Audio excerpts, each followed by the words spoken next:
Next question है question number 11 जो कि आपके सामने है। इसके अंदर आपको कॉन्सेप्ट बिल्डिंग के ऊपर काफी ध्यान दिया गया है। इसमें आप देखेंगे टोटल 9 ट्रांजैक्शंस आपको गिवन है। इस 9 ट्रांजैक्शंस के अंदर आप यहाँ के फर्स्ट 5 ट्रांजैक्शंस देखेंगे तो ये रिपीटेटिव है, ये आपने पीछे सॉल्व किए हुए हैं। इन ट्रांजैक्शंस का इंपैक्ट आपको पता है कैसे डील करना होता है। लेकिन इसके बाद जो यहाँ पे 4 ट्रांजैक्शंस आपको और दी गई हैं, ये आपकी नई है, ये यूनिक है और इसमें से एक ट्रांजैक्शंस ऐसा है जो कि आपके एग्जाम में भी पूछा गया है। बाकी 3 ट्रांजैक्शंस आपके कॉन्सेप्ट को डेवलप करने के लिए दिए हुए हैं। तो इस टाइप के अगर ट्रांजैक्शंस आते हैं तो उसको आप कैसे डील करते हैं वो हमें यहाँ पे सीख के चलना है। तो ये 4 ट्रांजैक्शंस पे आपको अलग से ध्यान रखना है। बट स्टार्टिंग के जो 5 ट्रांजैक्शंस है रिपीटेटिव है, इसको आपने अगर पीछे के लेक्चर्स को देखे हैं, कवर किए हुए हैं, तो आप आराम से अटेम्प्ट कर पाएंगे कि इन 5 ट्रांजैक्शंस का ट्रीटमेंट क्या होता है। हम सारे के सारे 9 के 9 ट्रांजैक्शंस को लेके चलेंगे एक साथ और कवर करेंगे ओवरऑल कि आपको इसको किस तरीके से सॉल्व करना है। सवाल क्या कह रहा है आपसे, show the effect of the following business transactions on assets, liabilities and capital through accounting equation. तो इन तीनों के ऊपर इसको आपको इंपैक्ट दिखाना है, इफेक्ट दिखाना है और अकाउंटिंग इक्वेशंस को बनाते हुए। ठीक है, तो अकाउंटिंग इक्वेशन का फॉर्मेट आपने तैयार कर लिया, ढांचा तैयार कर चुके हैं और ट्रांजैक्शंस को हम अटेम्प्ट करने चल रहे हैं फटाफट से। सबसे पहला पॉइंट है क्या, commenced business with cash. Same to same repetitive हर बार आता है, बार बार यही चीज रहती है और इसके अंदर कोई भी नयापन नहीं है। आपने 20,000 रुपए से बिजनेस स्टार्ट किया है तो उसके अंदर क्या होगा, कैश में आपके ऐड हो जाएगा, कितना पैसा आया 20,000 रुपए, और 20,000 रुपए से आपका क्या क्रिएट हो गया, कैपिटल। तो कैपिटल में भी आप ले जाके ऐड करोगे कितना, 20,000 रुपीज। सिंपल। अगला है गुड्स परचेज्ड ऑन क्रेडिट। आपने उधार में सामान खरीदा है कितने का, 7,000 रुपए का। ट्रीटमेंट क्या होगा, एक तो आपका गुड्स परचेज किया तो आपके स्टॉक में ऐड हो जाएगा कितना, 7,000, और दूसरा कि आपने ये उधार में खरीदा है तो आपके पास इतने के क्रेडिटर बन जाएंगे, देनदारी आ जाएगी जो कि आपको भविष्य में चुकाना पड़ेगा। तो क्रेडिटर में ले जाके ऐड करोगे कितना, 7,000। तो स्टॉक 7,000 से ऐड हो जाएगा, क्रेडिटर भी 7,000 से ऐड हो जाएगा। अगला है फर्नीचर परचेज कितना, 3,000 का फर्नीचर परचेज लिखा है, लेकिन ये क्रेडिट पे है कैश पे है नहीं पता, नाम भी हमें यहाँ पे गिवन नहीं है। तो उस केस में हमने देखा था कि हम एज्यूम करते हैं कि ये हमने कैसे खरीदा होगा, कैश में खरीदा होगा। ऑल्दो आप चाहो तो इसको क्रेडिट में एज्यूम कर सकते हो। अकाउंट्स की एक खूबी बहुत अच्छी है कि आपने अगर कुछ ऐसी एजम्पशन की है तो आप जब अपना आंसर पूरा सॉल्व कर लें तो नीचे में ला लें नोट। नीचे में क्या लिखें, नोट। और नोट में क्या लिखेंगे कि फर्नीचर परचेज किया गया था और इस ट्रांजैक्शन में ये अवेलेबल नहीं था कि ये कैश में क्रेडिट में है, तो इसलिए हमने इसको एज्यूम कर लिया कि ये जो है वो किस में है, कैश में है, और उस हिसाब से हमने इसको सॉल्व किया है। अगर आपने ऐसा कोई नोट लिख दिया जिसके अंदर आपने जो भी एजम्पशन ली है उस एजम्पशन को क्लियरली मेंशन कर दिया तो उस केस में आपका आंसर जो है वो पूरा स्ट्रांग हो जाता है। बेशक आपकी एजम्पशन जो एग्जामिनर का आंसर है उससे अलग क्यों ना जाए, बट आपको यहाँ पे मार्क्स जो है वो पूरे के पूरे मिलेंगे क्योंकि आपने एक एजम्पशन वहां पे जो लिया उसको नोट में दर्शा दिया है। तो इस टाइप की हरकतें भी आपको अकाउंट्स में करनी रहेंगी। हर चैप्टर में इस टाइप की चीज देखने को मिलेगी कि कोई भी प्रैक्टिकल चैप्टर है जो कि आपको पार्शियल सिचुएशन गिवन है तो वहां पे आप एजम्पशन ले सकते हैं बोथ वेज, और जो भी एजम्पशन आप लेंगे उसको आप मार्क्स उसको नोट के रूप में आप वहां पे चिपका देंगे अपने आंसर के एंड में।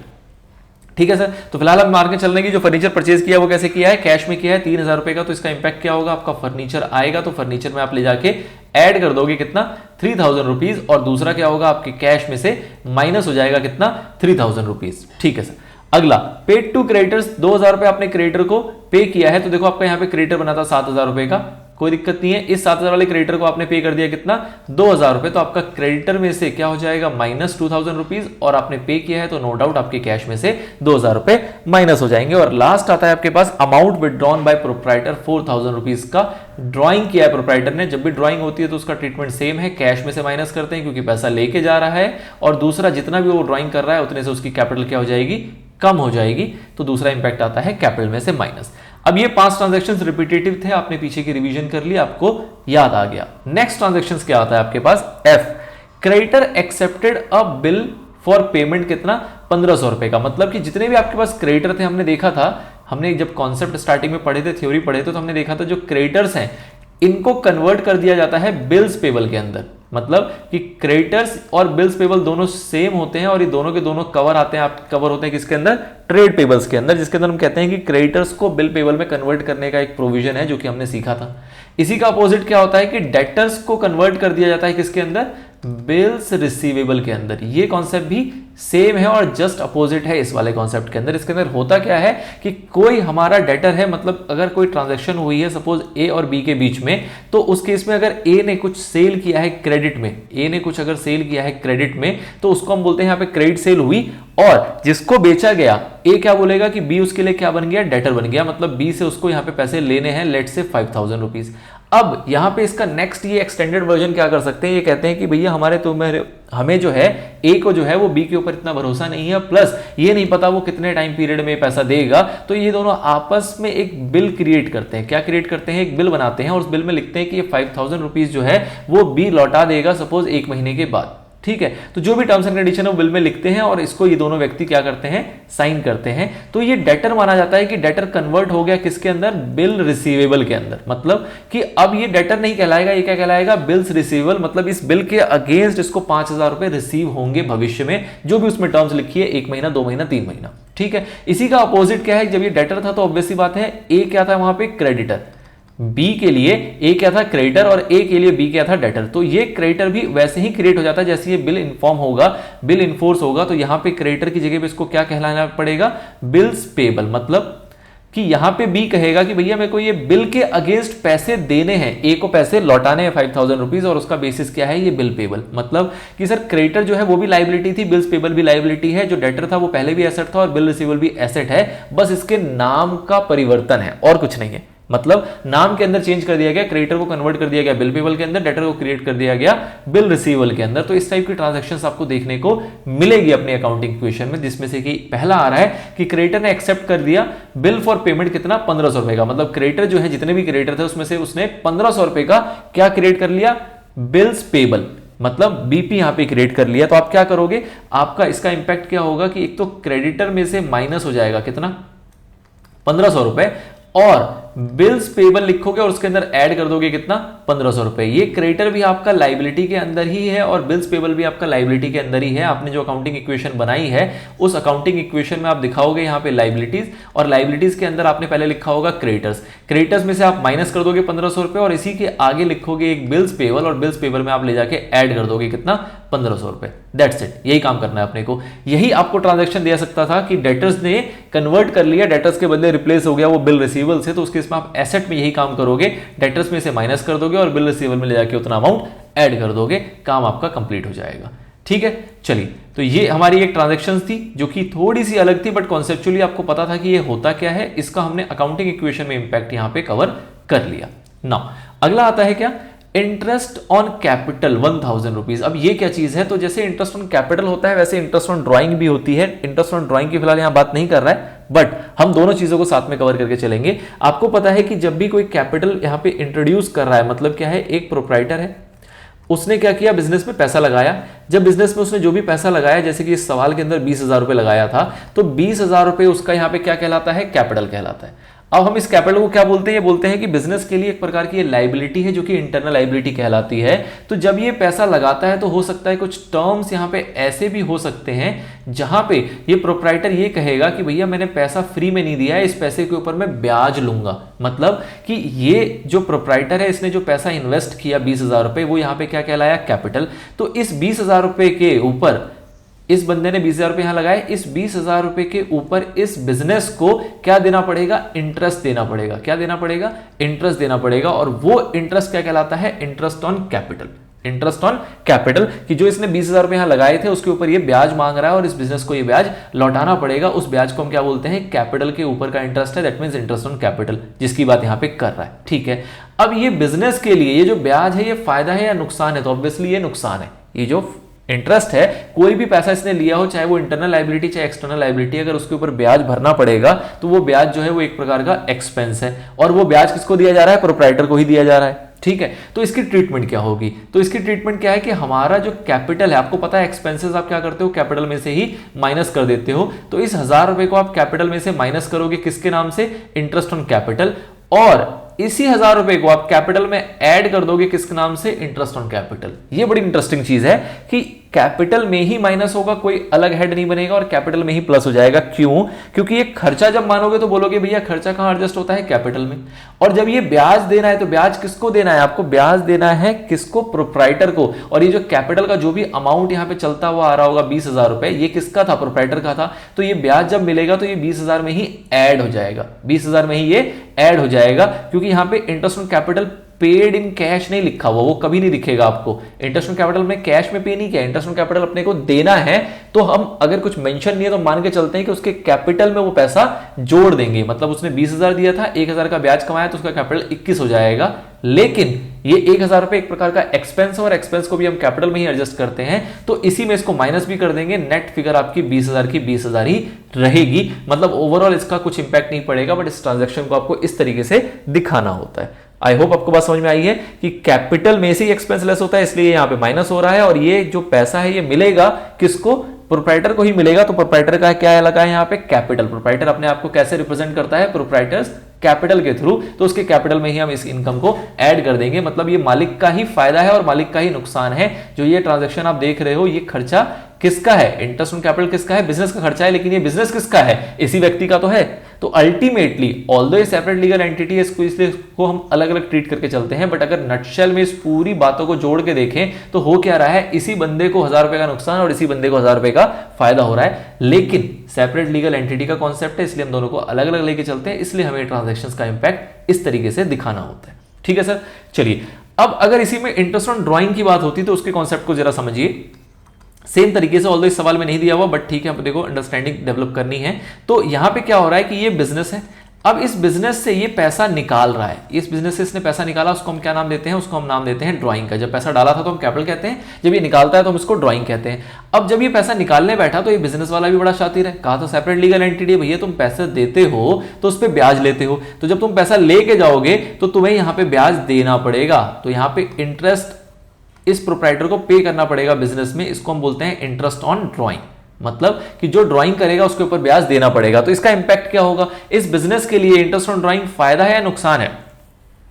इस बिजनेस के लिए ये इंटरेस्ट ऑन ड्राइंग जो है ये एक प्रकार की इनकम है या लॉस है? तो ऑब्वियसली बात है एक प्रकार का इनकम है। तो इसका ट्रीटमेंट क्या होगा कि कैपिटल के अंदर आप इनकम को एडजस्ट करते हो तो इनकम को ऐड कर दोगे, जो भी इंटरेस्ट ऑन ड्राइंग होगा आपका।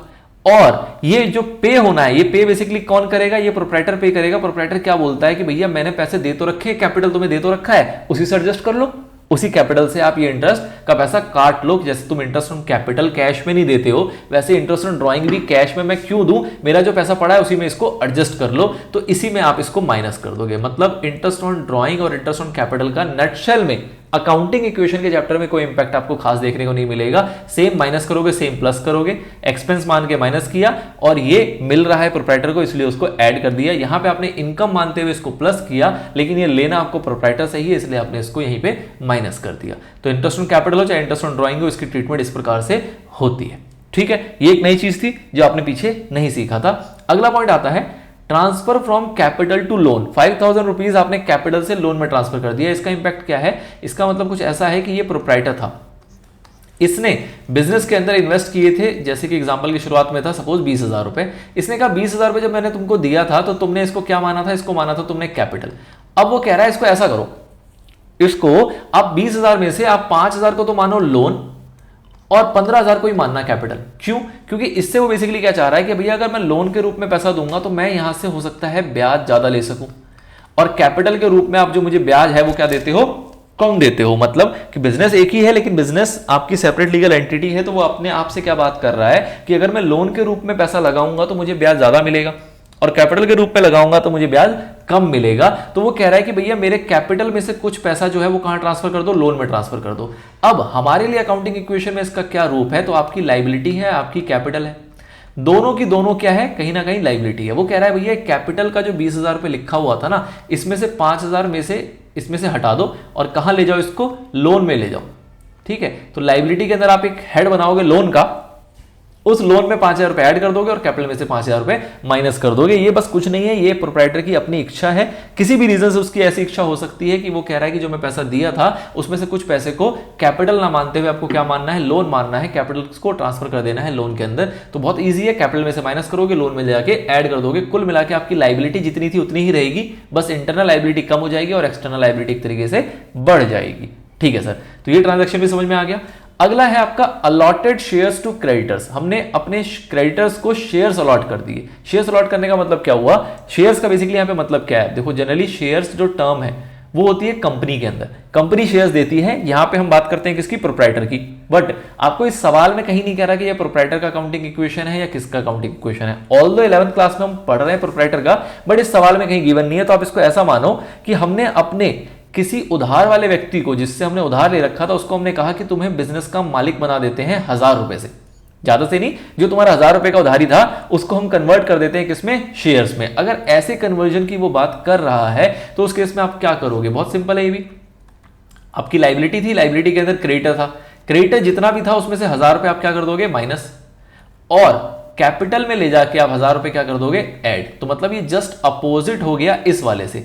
यहां पे हम कह रहे थे कैपिटल को हम लोन में कन्वर्ट कर रहे हैं, मतलब इंटरनल लाइबिलिटी को एक्सटर्नल लाइबिलिटी बना रहे हैं। यहां पे हम कह रहे हैं भैया एक्सटर्नल लाइबिलिटी को शेयर्स दे दो। शेयर्स दे दो का इसका मतलब क्या है कि उसको मालिक बना लो। मालिक का मतलब कि उसके पैसे को एज अ कैपिटल मानना है अपने को। शेयर्स देने का मतलब क्या है कि वो एक प्रकार से बिजनेस में मालिक के रूप में काम करेगा, उसको हम अपने बिजनेस का मालिकाना हक दे रहे हैं, उसका हिस्सा दे रहे हैं। कितने रुपए का हिस्सा दे रहे हैं, सिर्फ और सिर्फ 1,000 रुपए का। तो मोटा मोटा इसका ट्रीटमेंट क्या होगा कि आपकी एक्सटर्नल लाइबिलिटी उतने से कम हो जाएगी, क्रेडिटर उतने से कम हो जाएगा और इंटरनल लाइबिलिटी में वो बढ़ जाएगा। ओवरऑल इसका देखोगे तो कोई इंपैक्ट नहीं है, आपकी लाइबिलिटी जितनी थी उतनी ही रहेगी और एसेट जितना था उतना ही रहेगा। इसके अंदर हम क्या कर रहे हैं, इसके अंदर हम अपने इंटरनल लाइबिलिटी को एक्सटर्नल लाइबिलिटी में ट्रांसफर कर रहे हैं और इसके अंदर हम अपनी एक्सटर्नल लाइबिलिटी जो क्रेडिटर्स था उसको हम इंटरनल लाइबिलिटी मतलब कैपिटल में ट्रांसफर कर रहे हैं। तो इस तरीके से इन चारों चीजों को ट्रीट करना था जो कि आपने पीछे नहीं कवर किया था। आई होप आपको अभी अच्छे से समझ में आ गया है और आप एग्जाम में इसको अटेम्प्ट अच्छे से कर पाएंगे। इन सभी ट्रांजैक्शन को सम करना है, आपको फाइनल इक्वेशन निकालना है और उसको asset equal to liability plus capital से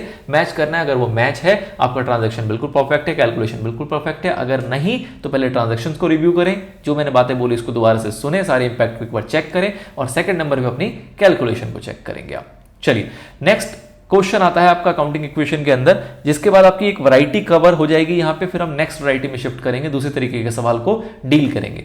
चलिए क्वेश्चन नंबर 12 क्या है, प्रिपेयर करना है accounting equation on the basis of following information. कुछ इन्फॉर्मेशन दी हुई है। सबसे पहला क्या है कि सोहन ने स्टार्ट किया बिजनेस, कैश लगाया 80,000 रुपए, मशीनरी लगाया 10,000 रुपए, स्टॉक लगाया 10,000 रुपए। तो आप क्या करोगे अकाउंटिंग इक्वेशन के अंदर, कैश में ऐड करोगे कितना ले जाके 80,000 रुपए, मशीनरी में ऐड करोगे कितना ले जाके 10,000 रुपए और स्टॉक में ऐड करोगे कितना ले जाके 10,000 रुपए। कुल मिला के आपका 80 10 10 कुल मिला के 1 लाख रुपए है। तो आपका कैपिटल में ले जाके कितना ऐड हो जाएगा 1 लाख रुपए। मतलब एसेट के अंदर आप 3 एसेट लिखोगे, कैश उसके नीचे 80,000, मशीनरी उसके नीचे 10,000, स्टॉक उसके नीचे 10,000 और जब टोटल करेंगे तो हमें पता लगेगा कि कैपिटल के रूप में कितना यहां पे अमाउंट इन्वेस्ट किया गया है, कुछ कैश के फॉर्म में, कुछ मशीनरी के फॉर्म में, कुछ स्टॉक के फॉर्म में। वो सारा का सारा क्या बनेगा, कैपिटल। प्रोप्राइटर कैश के फॉर्म में पैसा लगाए, मशीनरी के फॉर्म में पैसा लगाए या और किसी फॉर्म में पैसा लगाए, वो सारा का सारा जो भी इंट्रोड्यूस करता है बिजनेस में वो सारा कैपिटल के नाम से ही जाना जाता है। तो 1 लाख रुपए आपका ऐड हो जाएगा कहां पे, capital. Now interest on the above capital was allowed at the rate 10%। तो आपने पीछे इंटरेस्ट ऑन कैपिटल का ट्रीटमेंट देख लिया था। कैपिटल का यहाँ पे आपको इंटरेस्ट ऑन कैपिटल का अमाउंट नहीं बताया जा रहा है, यहाँ पे परसेंटेज बताई जा रही है। टोटल कैपिटल आपका 1 लाख रुपए, वो कह रहा है 10% का इंटरेस्ट जो है वो अलाउ करना है आपको। तो आप क्या करोगे, आप 10% इसका निकालोगे, वो आएगा 10,000 रुपए। इस 10,000 रुपए को आप इसी में माइनस करोगे और इसी में क्या कर दोगे, प्लस कर दोगे। मतलब कि इसी कैपिटल में 10,000 रुपीज माइनस हो जाएगा इंटरेस्ट ऑन कैपिटल के नाम से और 10,000 रुपए प्लस हो जाएगा फिर से इंटरेस्ट ऑन कैपिटल के ही नाम से। क्यों ऐसा हो रहा है वो हमने पीछे यहां पे समझ लिया था। अगला, money withdraw from business for his personal use 10,000 rupees. तो 10,000 रुपए की उसने ड्राइंग की है, ड्राइंग का ट्रीटमेंट आपको पता है, कैश लेके जा रहा है तो कैश माइनस हो जाएगा और कुल मिला के वो पैसा अपने कैपिटल से लेके जाता है तो कैपिटल उतने से कम हो जाता है जो ड्राइंग करता है। इंटरेस्ट ऑन ड्राइंग का ट्रीटमेंट भी यहां देखने को मिल गया 500 रुपीज। मतलब जो ये ड्राइंग कर रहा है इसके ऊपर हम उससे इंटरेस्ट भी ले रहे हैं जो कि कितना है 500 रुपए। यहां पे आपको परसेंटेज नहीं है, परसेंटेज दिया होगा तो कोई दिक्कत वाली बात नहीं है, जो भी ड्राइंग होगी उस पर आप कैलकुलेट कर लोगे। बट अच्छी बात है यहाँ पे परसेंटेज नहीं दिया। इंटरेस्ट ऑन ड्राइंग का ट्रीटमेंट क्या है, तो हमारी बिजनेस के लिए फायदा होता है। तो कैपिटल में आप इसको पहले क्या करोगे, ऐड। कैपिटल में क्या करेंगे हम इसको ऐड, और ये इंटरेस्ट ऑन ड्राइंग हमें चार्ज किससे करना है, प्रोप्राइटर से, और प्रोप्राइटर का ही पैसा है कैपिटल, तो उसी कैपिटल में से आप इसको माइनस भी कर दोगे। तो बहुत ही इंटरेस्टिंग चीज है interest on capital, interest on drawing की कैपिटल में ही प्लस होता है, कैपिटल में ही माइनस हो जाता है, इफेक्ट इसका नील आता है, बट इसको प्रेजेंट करना है, ये एक इंपॉर्टेंट अकाउंटिंग इक्वेशन है।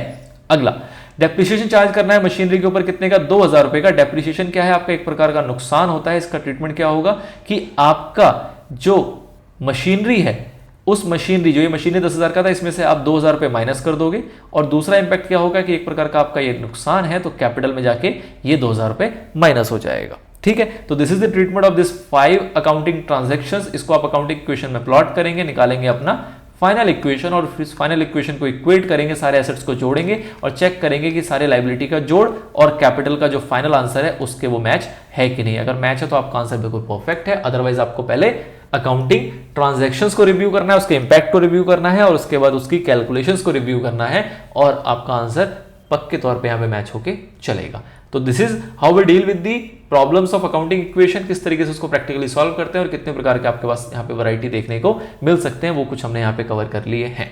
ठीक है सर, चलिए नेक्स्ट पार्ट में हम कुछ एक नई वैरायटी की बात करेंगे, जिसके ऊपर आप देख रहे हो क्वेश्चन नंबर 13 और 14 दिया हुआ है। ये थोड़ा सा डिफरेंट है, इसमें आपको इक्वेशन नहीं बनाना, बट आपको कुछ कैलकुलेशन करनी है, जिसकी मदद से आप इसके अंदर कुछ चीजें सॉल्व करोगे, जो भी क्वेश्चंस की डिमांड होगी। एग्जाम में ऐसे सवाल भी पूछे गए हैं, जो कि हम कवर करेंगे अपने नेक्स्ट पार्ट में।